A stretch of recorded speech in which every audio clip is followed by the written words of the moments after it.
So if we kind of redesign the college experience around this personal development retreat, but however you feel about that word retreat, but let's focus on the personal development piece of this, where we are focused on helping students with those problem solving skills, with those ability to work with other people and work in teams, the kind of creating, finding similarities among differences and helping them navigate those differences, helping them navigate ambiguity, helping them get that hands-on learning so that the academic piece of this does become a lot less. And by the way, the academic piece could essentially be replaced in some ways by AI.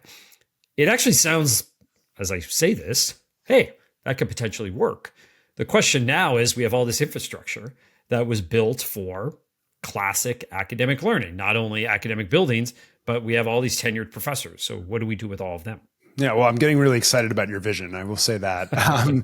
And I think, right, the knowledge experts are still useful in terms of guiding those questions and helping create those connections. And can you imagine like the professor who is, with a company, say, actually helping them solve the pressing problem with the frontier of academic research on stuff like it's real-time case studies, as opposed to the book I wrote, however many years ago that I still teach.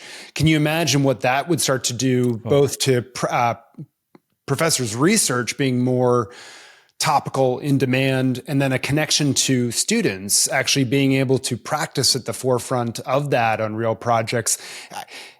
I guess I say, like, yeah, it's a massive shift, but it's not obvious to me it means less expertise or less faculty per se. It does mean a very different set of things that they would be doing. I got a question recently, just before we recorded this. I was with some Minerva University faculty, and one of them said, if the major came from Johns Hopkins, but it was really an excuse to help train people for academic disciplines. And so my overlay on that would be there's something therefore inherently vocational actually about majors for the academy's purpose, right? Not for the outside the academy, but in terms of like my history major was to prepare me to think like a history PhD at some level. If we walk outside of the major structure and outside of the departmental structure, which is a huge shift as well, but more problems of practice and societal and things like that, that's much more interdisciplinary by nature, then you can almost sort of squint and start to see the future that you're talking about. But those are huge change initiatives that we know from history are going to be more likely to come from new entrants, if you will, into this college and university space. And then hopefully some places like we'll be able to re-engineer around them. I would think places like Northeastern would have a leg up given the co-op system and stuff like that.